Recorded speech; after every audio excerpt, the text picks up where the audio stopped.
ठीक, हो गया पूरा कंप्लीट। सेक्शन है पूरा आ गया। ठीक है, section B section B sir 12 13 और सर ये 10 वाला है सर, इसका आंसर 360.5 टेंथ, सर 10 12 और 13 टेंथ, ट्वेल्थ और 13th, ठीक है ना।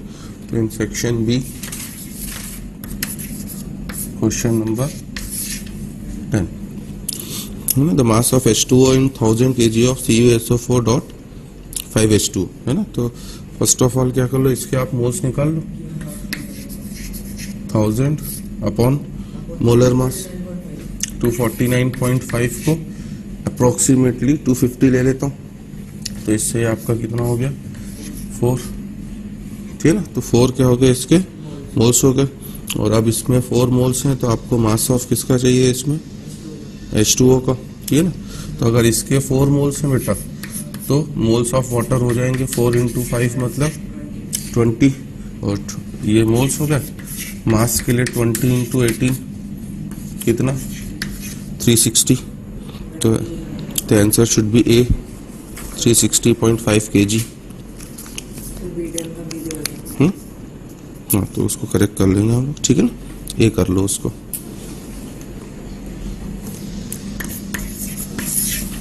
Now 12th, the ratio of weight of 1 liter of a gas to the weight of 1 liter of oxygen, both measured at STP, is 2.22.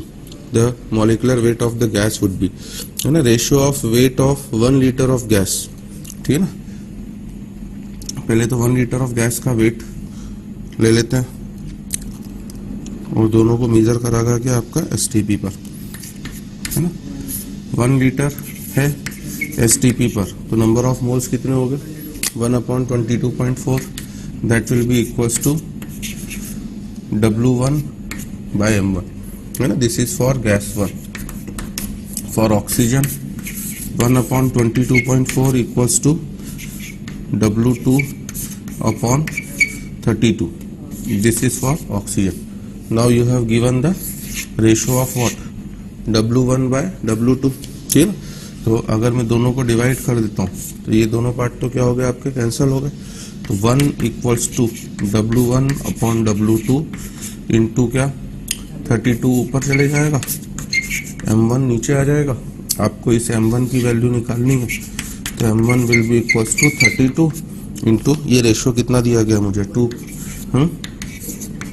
2.22, तो that's why my answer will be C. बस इस तरह से हो जाएगा, ठीक है। और अब कौन सा 13 है ना, the molar mass of normal water is dash dash dash as compare to heavy water. अब नॉर्मल वाटर क्या होता है H2O, है ना।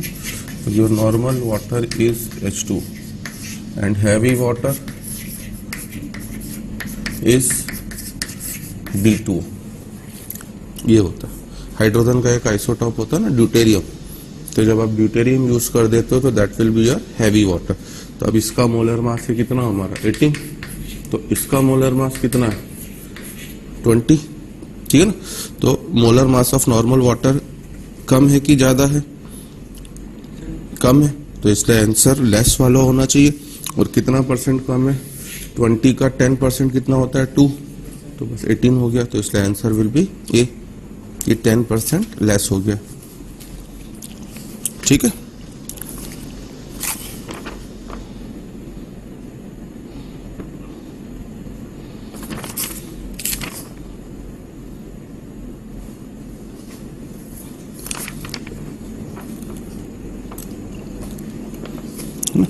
अब नेक्स्ट क्लास का आपका होमवर्क सेक्शन सी और सेक्शन डी दोनों रहेंगे, ठीक है ना।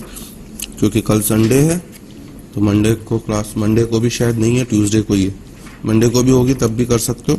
सेक्शन सी तो कंप्लीट हो चुका है हमारा, सेक्शन डी हम लोग आज करेंगे, है ना, problem based on chemical equation, ठीक है। चलो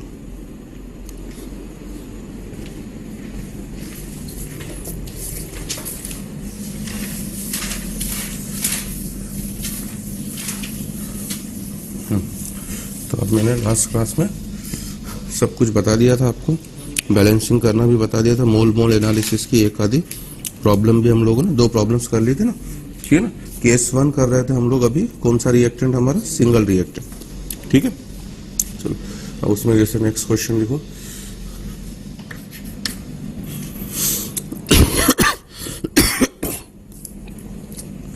ठीक है ना।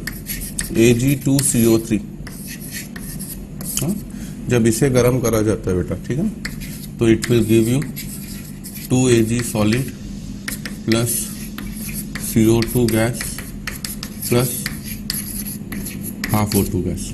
This is the complete reaction when Ag2CO3 is heated. ठीक है। क्वेश्चन है मेरा, calculate weight of residue obtained, calculate weight of residue obtained when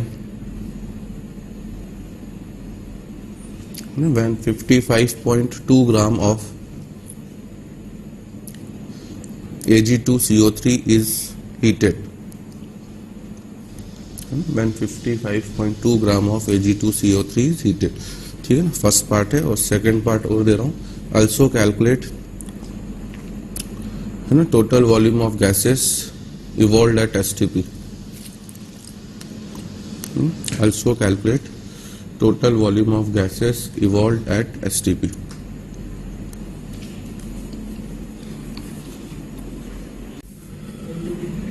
बेटा देखो ना, सबसे पहली चीज तो आपने इसको 2 से मल्टीप्लाई कर दिया,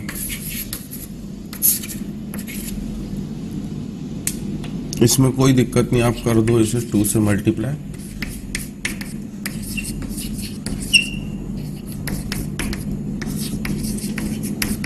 ठीक है। मोलर मास का मतलब क्या होता है, मास ऑफ,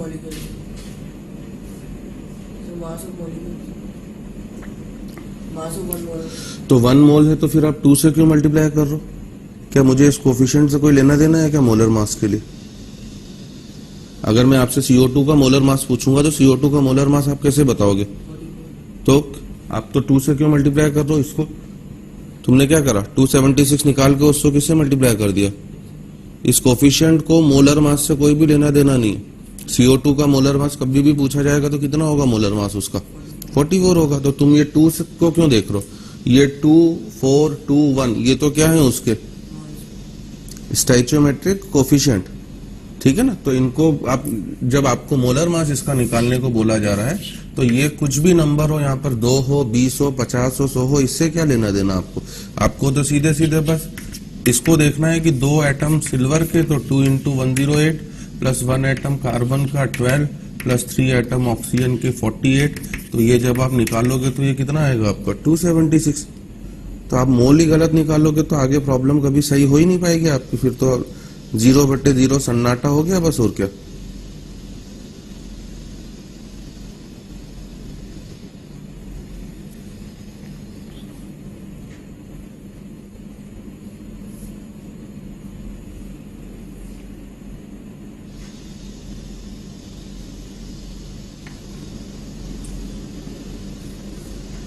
इसके तो फोन कौन से लेंगे, इसके तो दे रखे ना फोन, इसके तो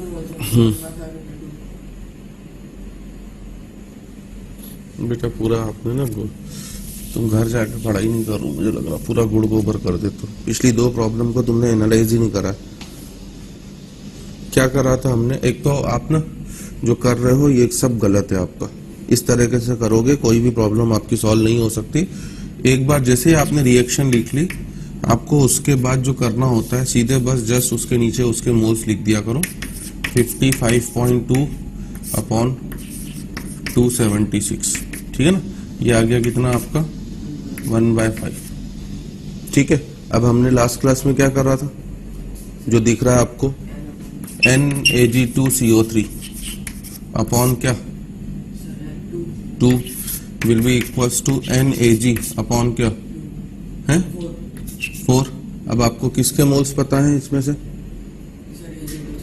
तो आप इसकी जगह कितना रख दोगे 1/5। तो what will be the number of moles of Ag? 1/5 into 4 ऊपर जाएगा, 2 नीचे है तो कितना बचा 2, तो number of moles of Ag कितने हो गए 2/5 हो गया। ये number of moles of Ag हो गया। आपसे वेट ऑफ सॉलिड रेसिड्यू बोला है तो सीधे सीधे 2/5 को आपको किससे मल्टीप्लाई कर देना है 108 से, तो फर्स्ट पार्ट का आंसर हमारा 216/5 मतलब 443.2 ग्राम।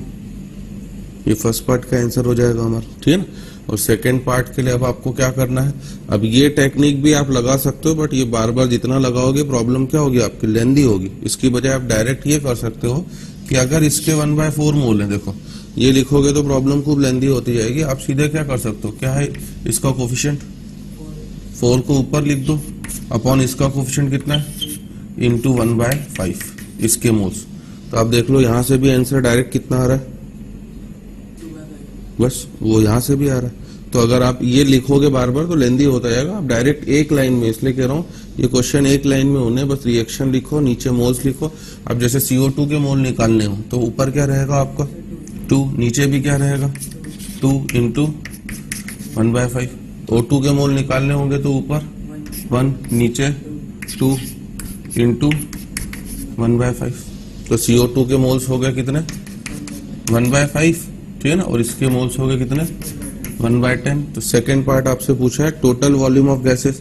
तो पहले तो टोटल वॉल्यूम ऑफ गैसेस, ये दोनों ही क्या है मेरी गैस है, दोनों गैस है। तो पहले मैं दोनों के मोल्स को क्या कर दूं, पहले तो मोल्स को क्या करूं ऐड कर दूं 1/5 प्लस 1/10 मतलब 3/10। और अब मैं वॉल्यूम निकाल लूं गैसेस का, तो 1/10 को किससे मल्टीप्लाई कर दूं 3/10 को किससे मल्टीप्लाई कर दूं 22.4 मतलब आंसर हो जाएगा कितना हमारा 6.72 लीटर। तो ये 2 लाइनों 3 लाइनों से ज्यादा सॉल्व ही नहीं होंगे। तुम मोल्स को बीच में घुसा दे रहे हो, उस आधी गलती उसमें कर दे रहे हो तो लेंदी प्रॉब्लम हो जाएगी। एक लाइन में इक्वेशन लिखी जाती है और नीचे ये सब चीजें लिखी जाती हैं, और ये तरीका होता है इस तरह की प्रॉब्लम्स को करने का। अब बीच में जितना तुम उसमें कचरा करोगे उतनी प्रॉब्लम तुम्हारी लेंदी हो जाएगी और उतना तुम ही कंफ्यूज हो गए, उसके बाद वो सॉल्व होने में आपको दिक्कत देगी।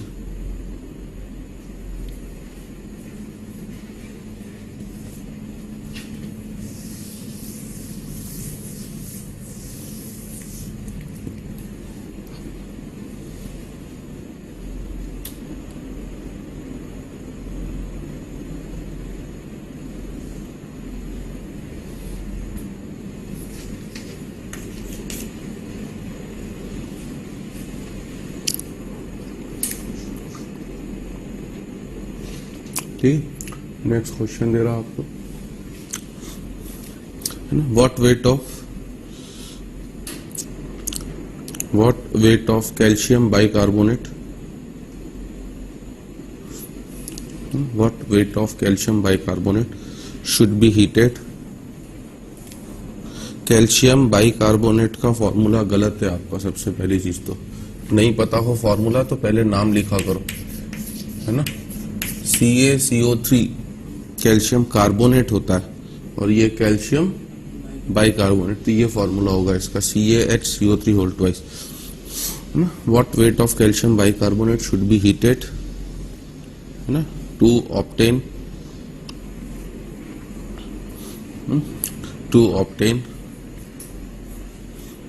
2.4 into 10⁻23 molecules of CO2. What weight of calcium bicarbonate should be heated to obtain 2.4 into 10⁻23 molecules of CO2?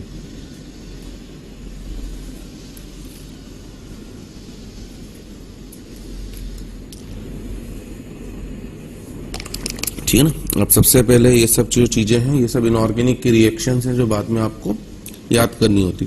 सबसे पहले आपको हीटिंग इफेक्ट पता होना चाहिए, उसके बिना ये क्वेश्चन नहीं होगा। तो कैल्शियम बाइकार्बोनेट को जब गर्म करा जाता है क्या मिलेगा, calcium carbonate CaCO3 plus H2O plus CO2, है ना। तो ये हमारी रिएक्शन होगी जो बैलेंस भी है, इसका मतलब सभी किस रेशो में है आपका 1:1:1, ठीक है ना। तो तो अब आपको 1:1:1 के रेशो में आ चुका है। अभी तक आपको रिएक्टेंट दे रहा था मैं और प्रोडक्ट पूछ रहा था, मैंने उल्टा कर दिया है। क्या दे दिया है आपको? प्रोडक्ट।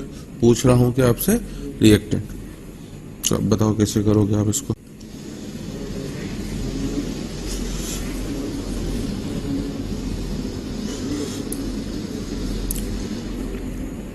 648 खूब टाइम लगा रहे हो बेटा, तुम पढ़ाई नहीं कर रहे हो घर जाके मुझे लग रहा, और छोड़ दोगे बीच में पढ़ाई। अभी तो 2 हफ्ते हुए हैं तो गड़बड़ हो जाएगी।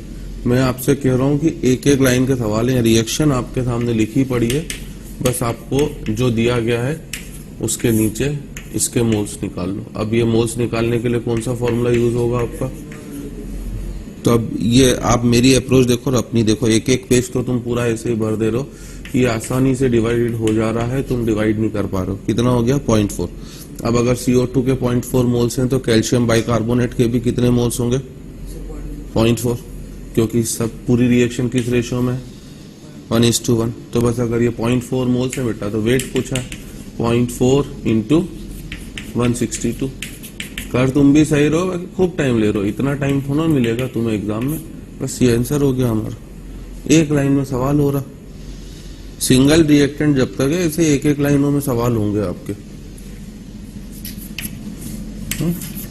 अगला मान लो दिया हुआ है 2A gives 3B plus 5C। ये रिएक्शन दी गई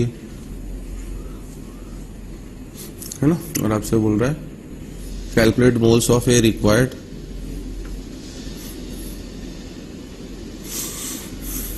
calculate moles of A required to produce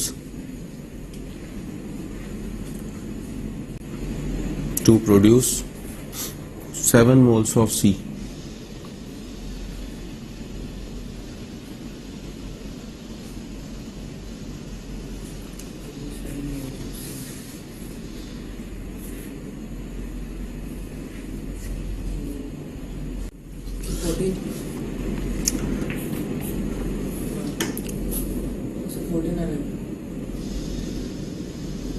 क्या टेक्निक बताई थी?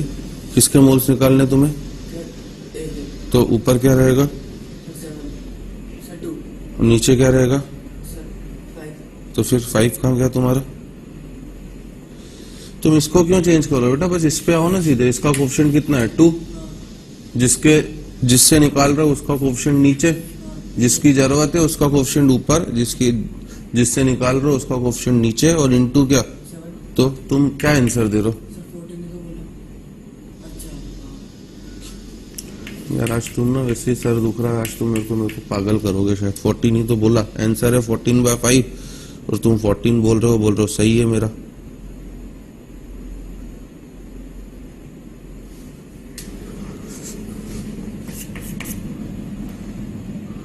अगली रिएक्शन है कैलकुलेट, अगला क्वेश्चन है कैलकुलेट ना weight of hydrogen gas produced. Calculate weight of hydrogen gas produced when 85 gram of ammonia is heated. Calculate weight of hydrogen produced when 85 gram of ammonia is heated. Reactions problem में दे भी सकता है बेटा, नहीं भी दे सकता है, तो आपको भी निकालने पड़ सकती है। तो अब जैसे अमोनिया की हीटिंग की रिएक्शन आपको खुद लिखनी पड़ेगी। तो सोचो क्या होगी अमोनिया की रिएक्शन?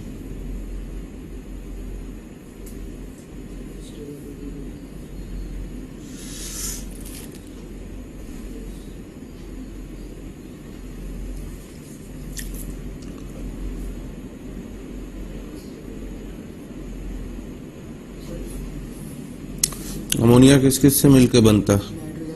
तो उसको तोड़ने में तुम्हें पसीने क्यों आ रहे हैं? 2NH3 को तोड़ दो बस, N2 + 3H2 खत्म। ये हो गई रिएक्शन।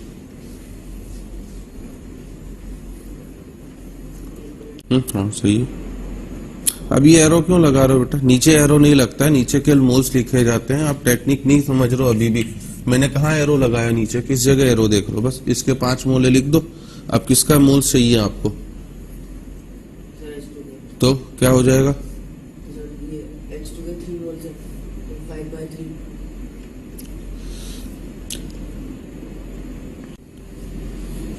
15/2 क्या हो गया यार बेटा?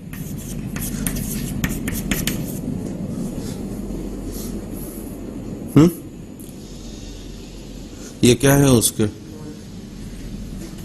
वेट पूछा था बस, तो 15/2 इंटू 2 मतलब आंसर विल भी कितने ग्राम हो जाएगा मेरा? 15 ग्राम। अब तुम ये एक एक लाइन के सवाल अगर नहीं कर पाओगे तो मैं आगे टफ लेवल के सवाल नहीं कर पाऊंगा तुम्हें, क्योंकि ये तो एक लाइन में आंसर आते जा रहे हैं, ऐसे सवाल है। टफ सवाल तो खूब आगे बढ़ेंगे। एक सिंपल सा रूल है, जिसके मोल्स दिए गए नीचे लिखो, जिसके निकालने हैं उसका कोफिशिएंट ऊपर, जिससे निकाल रहे हो उसका कोफिशिएंट नीचे और मल्टीप्लाइड बाय मोल्स। अब ये 1 2 3 4 सवाल पिछली क्लास में 3 सवाल करा चुका हूं, तुम इस टेक्निक को पकड़ नहीं पा रहे। कोई टेक्निक में चेंज कर रहा हूं अपनी प्रॉब्लम में तो चलो बोलो कि सर आपने इसमें तो ये लगाया और इसमें ये लगा दिया।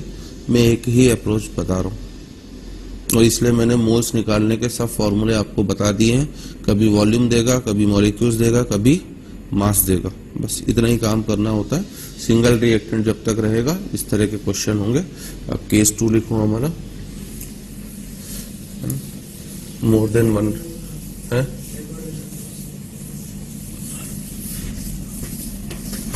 एक और बताऊं? चलो एक और कर लो।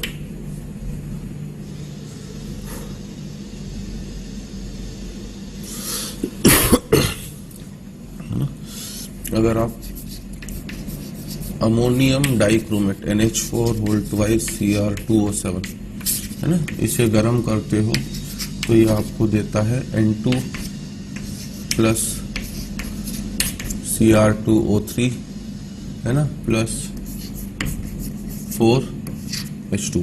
ये रिएक्शन है ना। 2 नाइट्रोजन देख सकते हो, N2 हो गया, क्रोमियम 2 थे, Cr2 तो 2 हो गए, हाइड्रोजन 8 थे तो 4 दूनी 8 हो गए, ऑक्सीजन टोटल कितने थे मेरे 7, तो 3 यहाँ पर हो गए, 4 यहाँ पर। तो ये रिएक्शन किस तरह की हो गई? मेरा बैलेंस रिएक्शन है। तो इसे अमोनियम डाइक्रोमेट बोला जाता है, जिसमें नाइट्रोजन गैस निकलती है और Cr2O3 ग्रीन कलर का कंपाउंड बनता है, ठीक है ना। तब मेरा क्वेश्चन है आपका, जो आप कह रहे हो सर एक और दे दो, है ना, कि calculate weight of ammonium dichromate, calculate weight of ammonium dichromate है ना, which is required to produce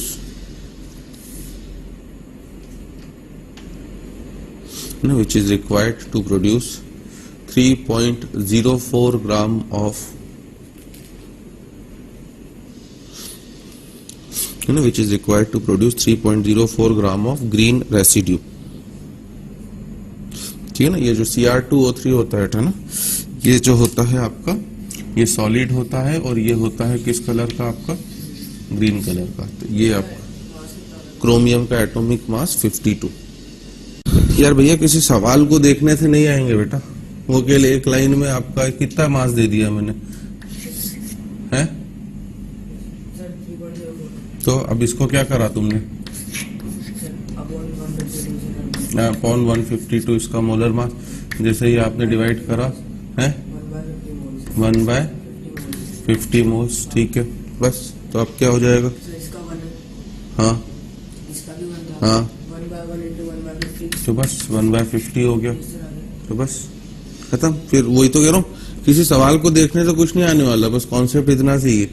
1/50 क्या हो गया? इसका मोल्स हो गए, और मैंने मास पूछा है तो 1/50 को जो भी इसका मोलर मास आएगा उससे क्या कर देना? मल्टीप्लाई।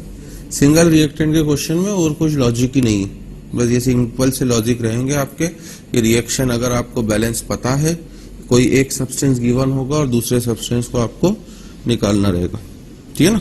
तो वो काम कर लेना। चलो बड़े आगे अब तो, है ना। इसी तरह के क्वेश्चन अब आगे होंगे। केस 2 है हमारा more than one reactant.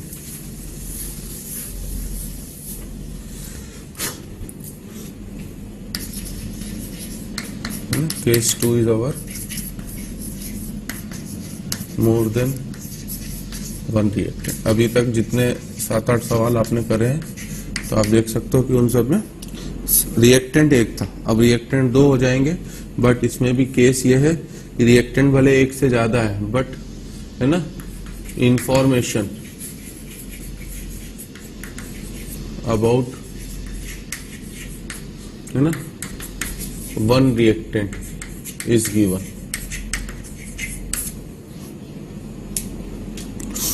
Reactant तो एक से ज्यादा है, बट जो आपको इंफॉर्मेशन गिवन रहेगी वो किसी एक रिएक्टेंट के बारे में ही गिवन होगी। इंफॉर्मेशन से मेरा मीनिंग क्या है ना, मास या मोल्स जो भी हो वो किसी एक के बारे में गिवन होंगे, ठीक है ना। जैसे हम सभी को पता है कि पहले टाइप के क्वेश्चन में इसमें एसिड बेस के करा दे रहा हूँ कि एसिड और बेस जब भी रिएक्ट करते हैं, है ना, क्या बनाते हैं ये आपका सॉल्ट एंड वाटर, है ना। तो अब जैसे मेरा पहला क्वेश्चन में दे रहा हूँ आपसे, कैलकुलेट, पहले मैं एसिड बेस के ऊपर ही कुछ क्वेश्चन करा दे रहा हूँ आपको। Calculate weight of HCl required to neutralize, calculate weight of HCl required to neutralize, है ना, 80 ग्राम of NaOH required to neutralize 80 gram of NaOH, ठीक है। तो आप पहली प्रॉब्लम में देखो क्या करोगे, अब दो रिएक्टेंट हो गए। NaOH में जैसे ही आपने HCl डाला, है ना, NaOH किस नेचर का होता है मेरा, सबसे पहला काम आपको वापस रिएक्शन लिखना होगा, ये बेस है, HCl क्या है, एसिड, एसिड बेस रिएक्ट करके इमीडिएटली क्या बना देंगे, सॉल्ट प्लस वाटर, तो ये बना देंगे आपका NaCl प्लस H2। सबसे पहला काम है, आप रिएक्शन लिखना है। तो अब आप देख सकते हो कितने रिएक्टेंट हो चुके हैं आपके पास, दो रिएक्टेंट, ठीक है ना। काम इसमें भी वही है जो यहाँ करा है, सबसे पहला काम है बैलेंस रिएक्शन होना चाहिए, तो अभी तो एट प्रेजेंट रिएक्शन क्या है, ऑलरेडी बैलेंस। बस अब आपको 80 ग्राम ऑफ NaOH गिवन है, तो 80 को डिवाइड कर दो 40, कितने मोल्स हो गए, 2। ये सब काम भी ऐसे नीचे जिसके बारे में दिया हुआ उसी के नीचे कर लो, ठीक है ना, कोई दिक्कत नहीं है। इसके 2 मोल्स हैं, तो HCl के कितने मोल्स होंगे,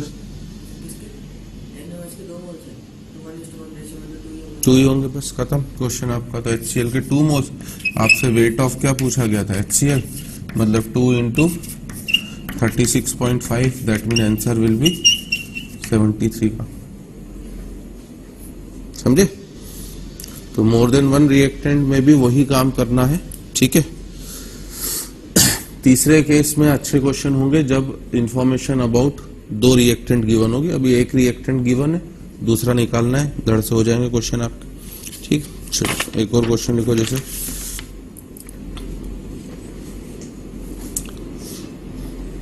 अगला क्वेश्चन दे रहा आपसे, कैलकुलेट, है ना, वॉल्यूम ऑफ CO2, नहीं ये मत लिखो, वॉल्यूम ऑफ CO2 इसमें नहीं होगा, है ना। दूसरा क्वेश्चन ऐसा लिख लो, कैलकुलेट मास ऑफ, है ना, कैलकुलेट मास ऑफ, है ना, H2SO4 required, mass of H2SO4 required to neutralize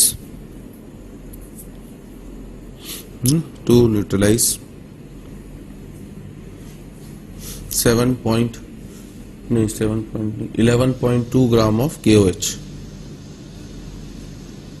है ना। वापस अब KOH क्या है आपका, बेस, और H2SO4 क्या है, एसिड, है ना। तो पहले आपको कंप्लीट रिएक्शन लिखनी पड़ेगी, फिर आपको प्रोसीड करना पड़ेगा।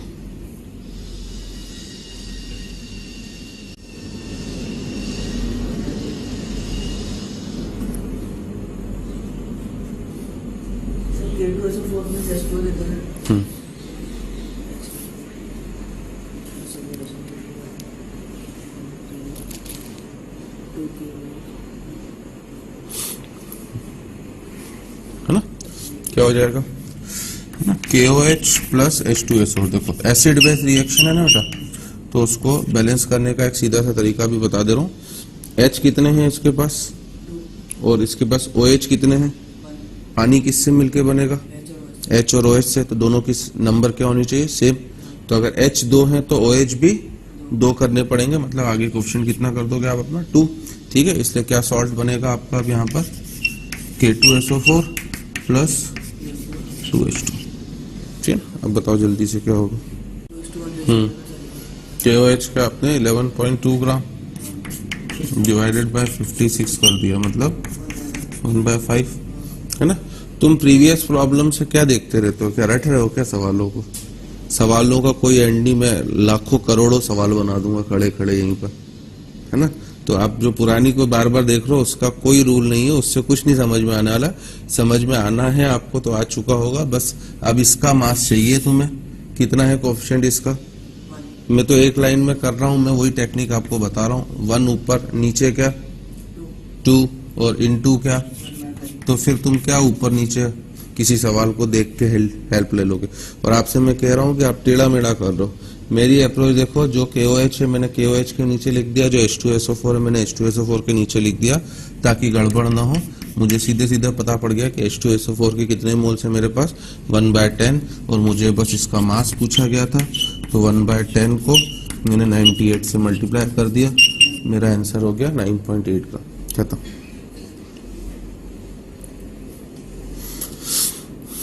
पता नहीं क्या कर रहे हो यार उत्कर्ष तुम आज, है ना। इतने सवालों में तो अब तक सब फोड़ा फाड़ी मचा देनी चाहिए थी तुम। चलो नेक्स्ट लिखो एक और, calculate mass of oxygen required, है ना। कोई भी आप मेटल को अगर ऑक्सीजन की प्रेजेंस में जलाओगे तो क्या होगा? मेटल का ऑक्साइड बनेगा ना। कार्बन होगी तो कार्बन डाइऑक्साइड CO2 बनेगा, मैग्नीशियम होगा तो MgO बनेगा, एल्यूमिनियम होगा तो Al2O3। तो ना उसी के ऊपर क्वेश्चन दे रहा हूं। Calculate mass of oxygen required to burn completely 54 gram of aluminium. अब इसमें भी रिएक्शन आपको खुद लिख के क्या करनी पड़ेगी, बैलेंस, और फिर यही काम करना है, मोल्स निकाल के आगे बढ़ना है। पहले रिएक्शन लिख लो, बैलेंस। क्या रिएक्शन है? 4Al plus 3O2 gives you 2Al2O3, ठीक है ना। तो आपको एल्यूमिनियम का, तुम ये काम अभी भी नहीं कर रहे हो सही, कि उसी के नीचे लिखते चलो ढंग से। 54/27 2 ऑक्सीजन के लिए, ऊपर 3, नीचे 4 × 2 मतलब 3/2, ठीक है ना।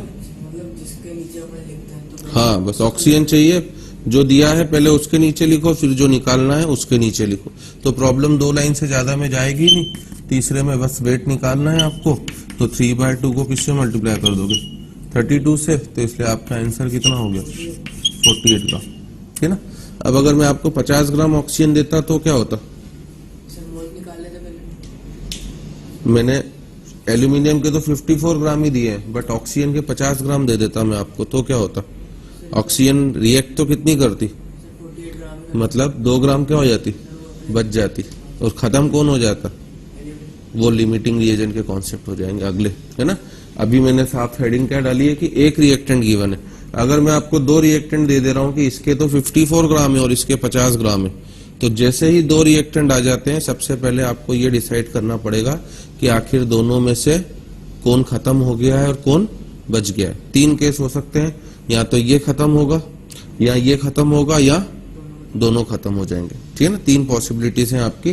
तो जैसे ही अगर आपके पास 2 रिएक्टेंट के बारे में इंफॉर्मेशन हो जाएगी, वो क्वेश्चन और बढ़िया हो जाएंगे। उनमें सबसे पहले आपको लिमिटिंग रिएजेंट, नाम से ही है, ऐसा रिएजेंट जो लिमिट में हो, और लिमिट में होने का मतलब जो रिएक्शन में खत्म हो जाएगा। और ज्यादा क्वेश्चन आपको लिमिटिंग रिएजेंट में मिलेंगे, इसलिए मैं सिस्टमेटिकली एक एक केस बता रहा हूँ कि पहले आपको सिंगल वाले हजम हो जाए। करना सब में वही है ना। पहले में भी वही कर रहे थे, दूसरे में भी वही कर रहे हैं, ठीक है। तीसरे में भी वही करेंगे, बस तीसरे में इतना कॉन्सेप्ट आ जाएगा कि अगर मेरे पास 2 रिएक्टेंट गिवन है जिनका दोनों का अमाउंट मुझे पता है, तो सबसे पहला काम मेरा लिमिटिंग रिएजेंट को डिसाइड करना होता है, ठीक है ना। उस पे आ रहा हूं मैं, 2-4 क्वेश्चन और बता रहा हूं। इसी क्वेश्चन का सेकंड पार्ट और बोल रहा है कि also calculate weight of Al2O3 produce, तब क्या होता है ना। यही क्वेश्चन है, also calculate weight of Al2O3 produced.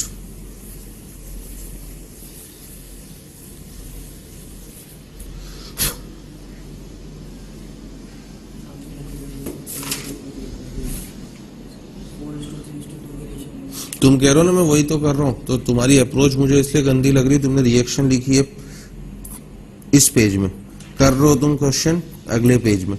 एक लाइन में तुम रिएक्शन अगर वापस वहां ऊपर लिख लेते तो कोई पाप नहीं पड़ता तुम्हें, ठीक है ना। तो इसलिए मैं कह रहा हूं कि एक एक लाइन में करने की हैबिट डालो। अप्रोच इंपॉर्टेंट है बेटा, क्योंकि एग्जाम में आपको करना है, मैं आपके साथ नहीं रहूंगा, मैं कल क्लास में समझाऊंगा। अब जैसे वेट ऑफ Al2O3 के लिए वापस मुझे क्या करना है, और तुम्हारी इतनी सी जगह में आ क्यों नहीं पा रहा, तुम पूरी लाइन भर देते हो रिएक्शन। मेरा सब कुछ आ रहा है कि नहीं आ रहा? पहले मैं इसके मोल्स निकालूं, कैसे निकालूंगा मोल्स? इसका तो मास निकालना है, तो पहले मोल्स तो पता करो इसके। इसके मोल्स किससे निकालोगे फिर? इसके मोल्स किसकी हेल्प से निकालोगे तुम Al2O3 के मोल्स? हाँ, तो क्या करोगे, ऊपर क्या रखोगे आप, नीचे क्या रखोगे? अरे ऊपर 2 रखोगे, नीचे गिवन क्या है आपको, एल्यूमिनियम, तो नीचे 4 रखोगे। आप इतनी सी बात क्यों नहीं, क्या है भेजे में, क्या नहीं जा रहा तुम्हारे यार, मुझे समझ में नहीं आ रहा है।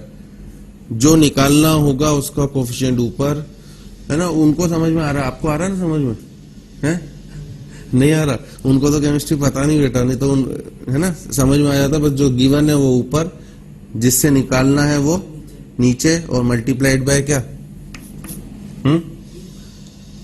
3 कहां से आ गया, 2। इसके मोल्स, तो ये कितना हो गया बेटा, 1 मोल। मतलब Al2O3 के कितने मोल प्रोड्यूस हो गए, क्या डाउट है? हाँ,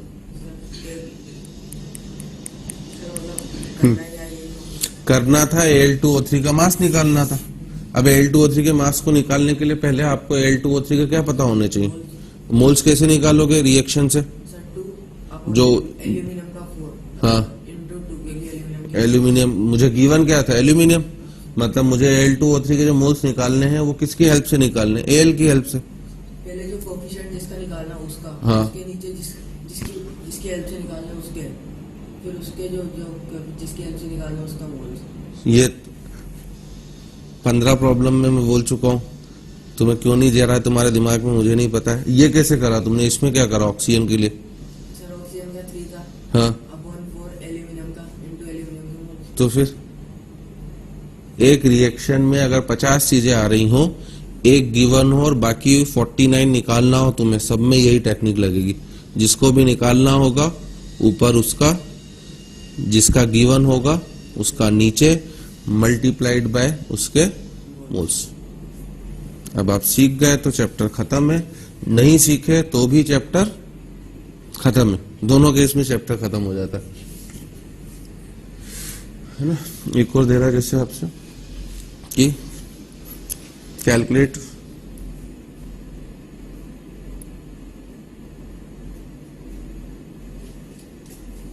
तुम्हें कल वाली वो अप्रोच आ गई थी समझ में, लिखने वाली, NaL बाय क्या लिखा था हमने, है इक्वल टू क्या, NO2, पहले ये भी बोलो बाय 3 इक्वल टू क्या। यही काम मैं डायरेक्ट तुम्हें एक लाइन में सिखा रहा हूं। अब अगर तुम्हें कंफ्यूजन हो रहा है तो इससे करो, आंसर वही आएगा, टाइम ज्यादा लगेगा, ठीक है ना। अब तुम्हें पहला पार्ट था किसके मोल्स निकालने थे, ऑक्सीजन, और गिवन किसके थे, कितने, इसकी जगह कितना रख दोगे, तो आप NO2 बताओ मुझे कितना हो गया, 2/4 इंटू 3, कितना आ गया आंसर, इससे भी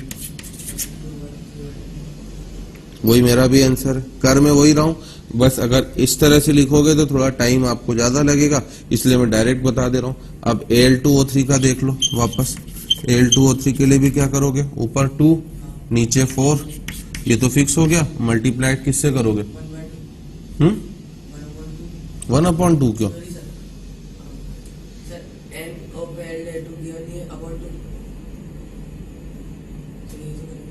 अरे ऊपर 2 है नीचे 4 है और ये निकालना है, तो क्या करोगे, तो इंटू 2 बोलो ना, अपॉन 2 क्यों बोल रहे हो, तो कितना हो गया वापस 1, वहां से भी वही चीज आ रही। अब तुम्हें ऐसा अच्छा लगता तो ऐसे करो, वैसे अच्छा लगता तो वैसे करो, जो तुम्हें अच्छा लगे, ठीक है। चलो एक और क्वेश्चन कर लो, फिर लिमिटिंग रीजन पे आ जाओ, है ना। Calculate mass of oxalic acid, है ना। अब ऑक्जेलिक एसिड होता है कि आपका H2CO4, calculate mass of oxalic acid H2C2O4, है ना, which is required to react completely with, which is required to react completely with 31.6 gram of KMnO4, which is required to react with 31.6 gram of KMnO4, ठीक है ना। अब इसमें ये reaction थोड़ी difficult कम होगी आपकी, ठीक है, तो रिएक्शन में बता दे रहा हूँ, है ना। जो डिफिकल्ट रिएक्शंस होंगी वो आपको अभी स्टार्टिंग में गिवन होंगी क्वेश्चंस में। KMnO4 जब H2C2O4 के साथ रिएक्ट करता है, ठीक है ना, तो ये रिएक्शन होती है 2 KMnO4 plus 5 H2C2O4 gives 2 MnO, है ना, प्लस K2O प्लस बैलेंस ही दे रहा हूं मैं आपको 10 CO2 प्लस 5 H2। तो this is your balanced chemical equation.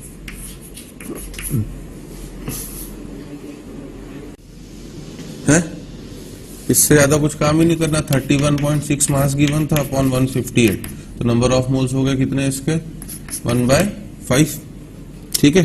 निकालना था इसका, तो ऊपर इसका कोफिशिएंट 5/2 इंटू 1/5, मतलब ये हो गया कितना 1/2। तो आपको इसका वेट पूछा था बेटा, 1/2 को 90 से मल्टीप्लाई कर दोगे तो 45 हो, ठीक है ना। अब इसी क्वेश्चन का सेकंड पार्ट एक और दे रहा है, also calculate weight of, weight कर रहा हूं, volume of CO2 gas produce at STP। Also calculate volume of CO2 gas produced at STP। वो तो पूरी रिएक्शन में बेटा ये दोनों जब रिएक्ट कर रहे हैं तो 1 2 3 4 चीजें बन रही हैं। अब मैं किसी एक का देख के आपसे सबके बारे में पूछ सकता हूँ, ये मैं एक दे दूं और सबके बारे में पूछ सकता हूं। अभी मैंने किसके बारे में पूछा, पहले इसके बारे में, अब मैं इसके बारे में पूछ रहा हूं। काम वही करना है, ऊपर क्या 10, नीचे 5 नहीं, मैंने ये दिया है तो आपकी प्रॉब्लम इसके रिस्पेक्ट में होगी। प्रॉब्लम में गिवन क्या था आपको, KMnO4 न कि H2C2O4, जो गिवन है सब काम उससे होगा। तो ऊपर 10 नीचे 2 इंटू क्या आपका बस 1/5, तो ये आपका सीधे सीधे हो गया 1, और 1 मोल CO2 का मतलब 22.4 लीटर। अब मैं आपसे MnO का भी मास पूछ सकता था, तब क्या करते आप, अपॉन 2 1/5। मैं K2O का भी पूछ सकता था, तब क्या करते आप, इंटू। तो ये कह रहा हूं ना कि एक चीज अगर गिवन है और रिएक्शन में 50 चीजें आ रही हैं, तो मैं पूरे 50 के बारे में आपसे पूछ सकता हूं। ये डिपेंड करेगा कि प्रॉब्लम में किसके बारे में पूछा गया है, बट वो पूछ पूरे 50 के बारे में सकता है, उसे कोई पाप नहीं पड़ने वाला, क्योंकि इस रिएक्शन में अब ये सब चीजें बन रही हैं आपकी, ठीक है।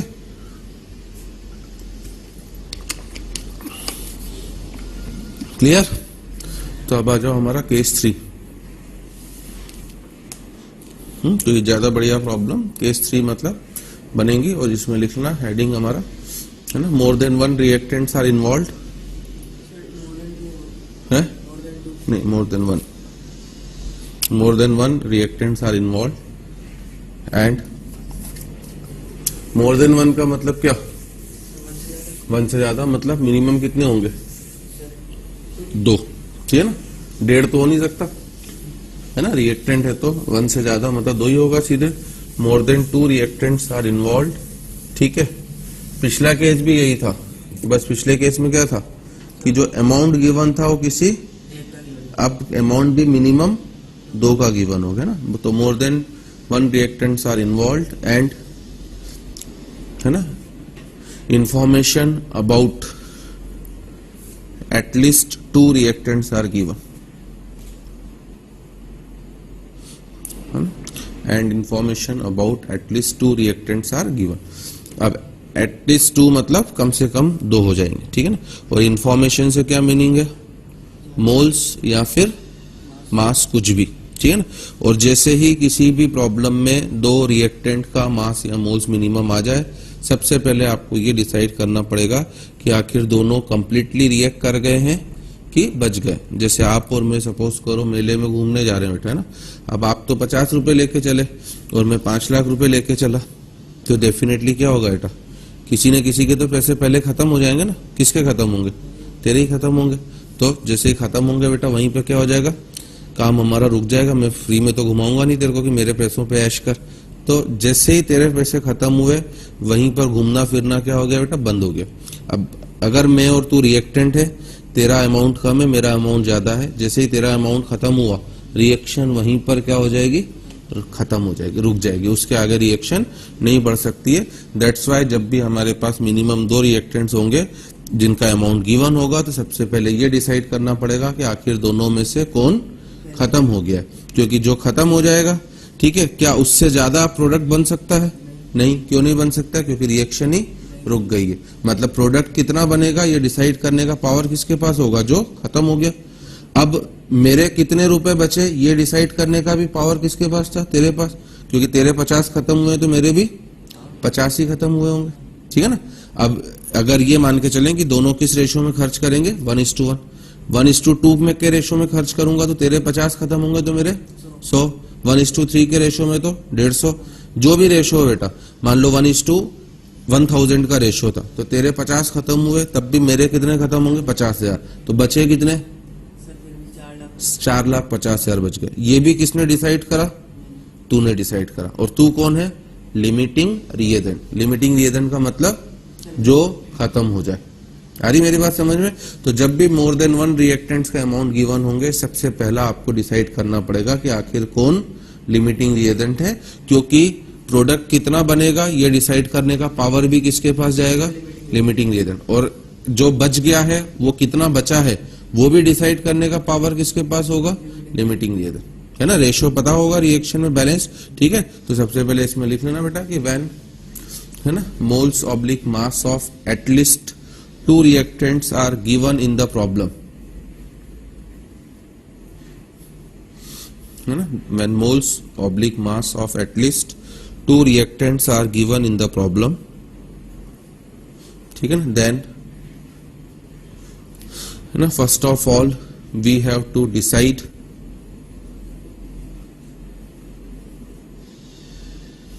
है ना, first of all we have to decide, है ना, which reactant is completely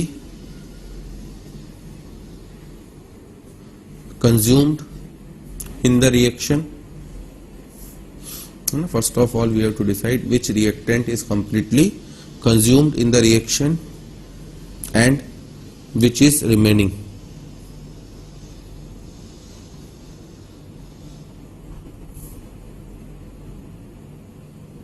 ठीक है। आ रही मेरी बात समझ में? तो जैसे ही किसी भी क्वेश्चन में, जैसे आप शीट खोलो, है ना, तो मैं हिंट देते चलूं क्योंकि अब ये सेक्शन डी आपको करना है ना। जैसे सबसे पहले तो D12 क्वेश्चन को ही देख लो, पेज नंबर 8 की बात कर रहा हूं, है ना। D12 के सबसे पहले D7 को ही देख लो, है ना। 100 ग्राम H2 और 100 ग्राम O2 दोनों के 100 ग्राम है। मतलब आपको पहले क्या डिसाइड करना पड़ेगा? है लिमिटिंग रिएजेंट, ठीक है ना। D8 क्वेश्चन में देखो H2SO4 के 0.5 मोल मिक्स कर रहे हैं किसके साथ? कैल्शियम हाइड्रोक्साइड के 0.2, ठीक है ना। H2SO4 क्या है बेटा? एसिड है। कैल्शियम हाइड्रोक्साइड क्या है? बेस। दोनों रिएक्ट करेंगे, दोनों का अमाउंट गिवन है। पूछा है maximum number of moles of CaSO4। अब maximum number of moles of CaSO4 बनाने का पावर किसके पास होगा बेटा? है ना। क्यों? उसके कम, वही है ना। तो वो मैं सिखा रहा हूं, तुमने पहले से ही सीख लिया, बढ़िया बात है ना। तो ऐसा कोई भी क्वेश्चन D10 D9 में भी देखोगे A और B दोनों गिवन है। A के भी मोल गिवन है 5 और B का भी मोल कितने हैं? 8। तो वापस C कितना बनेगा ये डिसाइड करने का पावर किसके पास जाएगा? जो कम होगा, है ना। और कम कौन है यहाँ पर आपका?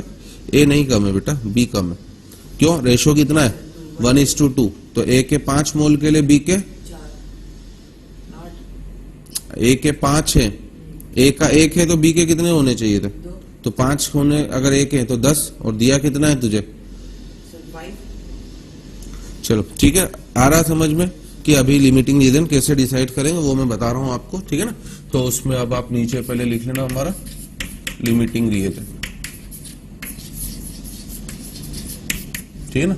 और शॉर्टकट में अब मैं इसे बार बार LR बोलूंगा, पूरा बार बार हमें बोलने की जरूरत नहीं है, ठीक है ना। और लिमिटिंग रीजन का मतलब है बेटा reagent which is present in the limit, है ना, reagent which is present in the limit, है ना, that is which consumes first in the reaction, reagent which is present in the limit that is which consumes first in the reaction, ठीक है।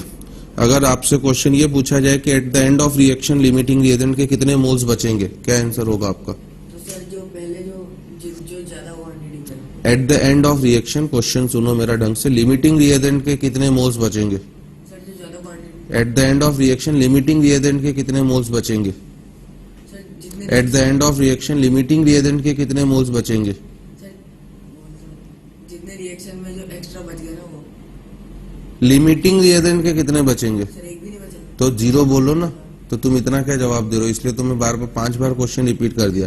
Limiting reagent का मतलब ही क्या है, क्या लिखा है? Which consumes, in the limit, which consumes first in the reaction, first in the reaction, मतलब ये क्या हो गया, खत्म हो गया, और खत्म हो गया तो 0 बचा, तो लिमिटिंग रिएजेंट कभी भी बचने वाला नहीं, है ना।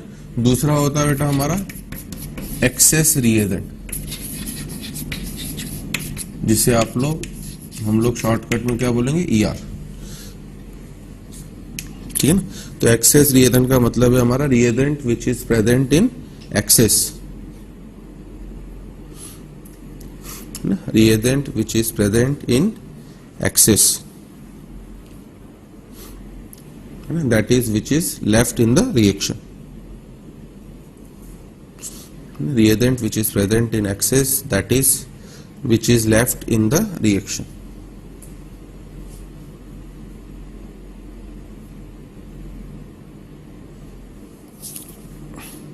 ठीक है। तो लिमिटिंग रिएजेंट हमेशा क्या होगा, 0 हो जाएगा, ठीक है। एक्सेस रिएजेंट हमेशा कुछ न कुछ बच जाएगा। अब एक्सेस रिएजेंट कितना बचा है ये डिसाइड करने का पावर किसके पास होगा, और प्रोडक्ट कितना बना है ये डिसाइड करने का पावर भी किसके पास होगा, लिमिटिंग रिएजेंट। तो नीचे इस चीज को नोट कर लेना बेटा कि, है ना, amount of access reagent left, amount of excess reagent left and amount of product formed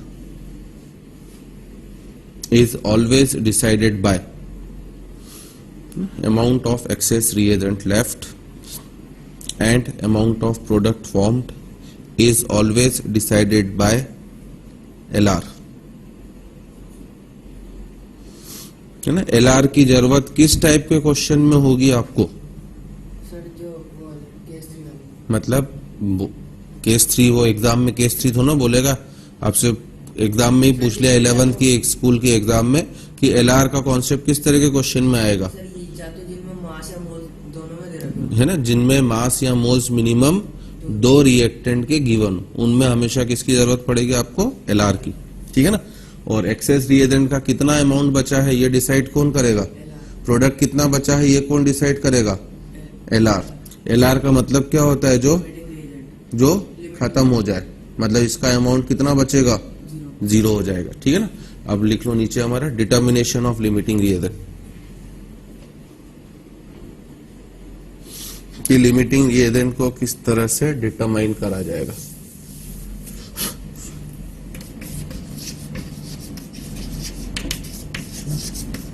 determination of limiting reagent, ठीक है ना। बड़ी सिंपल सी टेक्निक होती है बेटा, ठीक है ना। सबसे पहले आपको, जैसे अभी जो एक क्वेश्चन था, है ना, A + 2B गिव्स क्या बेटा, C। सबसे पहली चीज के लिमिटिंग रिएजेंट को डिसाइड करने के लिए आपको BCE, BCE का मतलब क्या, बैलेंस्ड केमिकल, ठीक है, ये पता होनी चाहिए। तो अगर बैलेंस्ड केमिकल इक्वेशन आपको गिवन है तो अब A का स्टोइचियोमेट्रिक कोएफिशिएंट कितना हो गया, B का, C का कितना, है ना, 1। अब लिमिटिंग रिएजेंट का कॉन्सेप्ट किस तरह के क्वेश्चन में आएगा, जिनमें एटलीस्ट 2 रिएक्टेंट हो और दोनों के अमाउंट गिवन हो, है ना। जो आपने अभी क्वेश्चन कौन सा कर रहे थे आप, D, है ना, खोल लो शीट आप, कौन सा क्वेश्चन था वो, D9,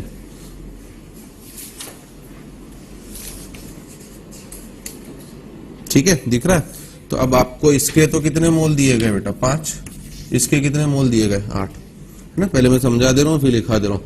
आपको कुछ नहीं करना होता बेटा, ऊपर साइड में लिख लो 5 जो गिवन मोल्स हैं उसको उसके स्टोइचियोमेट्रिक कोएफिशिएंट से डिवाइड कर दो। तो 5/1 कितना हो गया 5।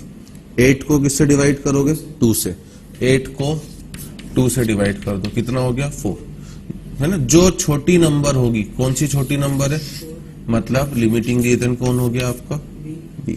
बस ये इतना सा कॉन्सेप्ट करना है।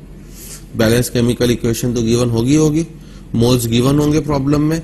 गिवन मोल्स को उनके स्टोइचियोमेट्रिक कोएफिशिएंट से डिवाइड कर दो, जिसके लिए रेशो सबसे छोटा आएगा वो आपके लिए क्या हो जाएगा लिमिटिंग रीजन, है ना। पहले मैं पूरा बता दे रहा हूं। तो अब ये कितना बचा आपके पास 0, खत्म हो गया। तो इस D9 क्वेश्चन में देखोगे किसके मोल्स बताने हैं आपको, सी के, ठीक है ना। अब वापस सी के मोल्स बताने हैं, मतलब ऊपर तो कितना आएगा बेटा सी का कोएफिशिएंट, बाकी काम वही है, बस पहले LR डिसाइड करना होगा। ऊपर 1, ठीक है ना। नीचे किसका कोएफिशिएंट आएगा 5। अच्छा 4 का। भाई साहब इनको भूल जाओ, ये भी भूल जाओ। रिएक्शन से पहले कोएफिशिएंट हमेशा रिएक्शन से पता पड़ते हैं। ये 1 है, सी कितना बनेगा ये डिसाइड करने का पावर किसके पास है, बी के पास है। तो नीचे किसका कोएफिशिएंट आएगा 2, और इनटू सी के, बी के जितने मोल्स खत्म हो गए तो बी के कितने मोल्स खत्म। इसको देखो ही मत भैया, ये केवल LR को डिसाइड करने के लिए था, बाकी काम वही करना है। तो अब बी आपने LR को डिसाइड कर लिया है, मतलब खत्म बी हो गया। तो इनटू क्या आएगा, मतलब कितना हो गया, बस वो आंसर हो जाएगा, ठीक है ना। एक आंसर देखो उसने 5 भी दिया होगा, क्यों दिया है 5, बच्चे ने अगर गलत डिसाइड कर दिया तो लिमिटिंग रीजन अगर उसने ए को ले लिया तो क्या होगा, इस ऊपर इसका कोएफिशिएंट 1, नीचे भी 1 इनटू, तो एक आंसर देख लो 5 भी गिवन होगा, है कि नहीं, ठीक है ना। अब अगर मैं आपसे पूछूं कि ए के कितने मोल्स बचे, ये डिसाइड करने का पावर भी किसके पास होगा, बी के पास। उसके लिए भी क्या करोगे, वापस पहले इसका कोएफिशिएंट कितना 1, नीचे 2 इनटू 8। ये क्या है, ये वो मोल्स हैं ए के जो कंज्यूम हो गए थे। कितने मोल्स तुम्हारे पास 5। ये जो नंबर होगी बेटा हमेशा गिवन वाले से कम होगी। तो आप देख सकते हो 8/2 कितना है 4। तो इस तरह से करके बस इसको, इस नंबर को क्या करो, ओरिजिनल में से माइनस कर दो। तो 5 में से 4 गया, मतलब 1, ठीक है। मतलब 1 मोल ए का क्या हो गया बेटा, बच गया। बी लिमिटिंग रिएजेंट था, उसके कितने हो गए 0। ये LR है आपका, ये क्या हो गया आपका ER, और सी के कितने मोल बन गए बेटा 4 मोल। आई मेरी बात समझ में।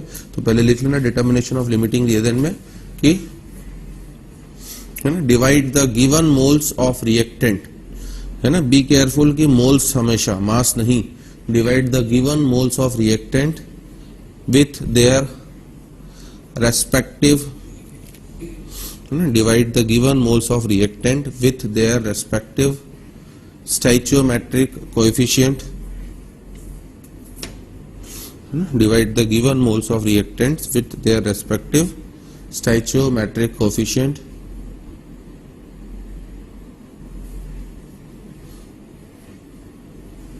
ठीक है, and reactant for which,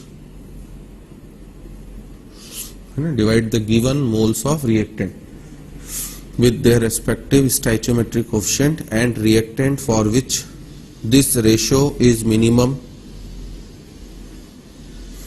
reactant for which this ratio is minimum will be limiting reagent,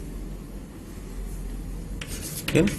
अब उसमें ये एक आप अपना एग्जांपल डाल लेना कि ये 5 और 8 ये क्या कहलाते हैं, गिवन मोल्स, जो आपको सवाल में दिए हुए थे। 5 मोल ए, D9 में देख सकते हो ना कि 5 moles of A and 8 moles of B, तो ये गिवन होंगे। स्टोइचियोमेट्रिक कोएफिशिएंट हमेशा कहां से पता पड़ेंगे, बैलेंस केमिकल इक्वेशन, इसका 1 था इसका 2, गिवन मोल्स को क्या करना है स्टोइचियोमेट्रिक कोएफिशिएंट से डिवाइड, 5/1 5 हो गया, 8/2 4 हो गया। जिस रिएक्टेंट के लिए रेशियो छोटा होगा वो LR हो जाएगा और बाकी बचा हुआ ER हो जाएगा।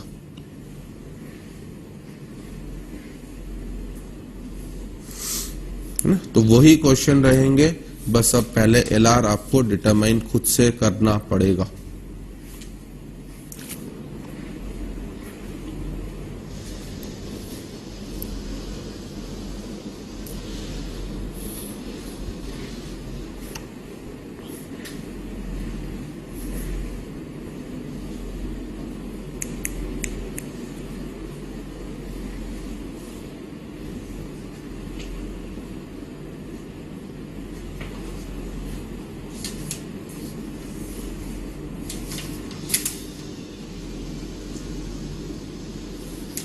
कहाँ से है तू? कोटा से।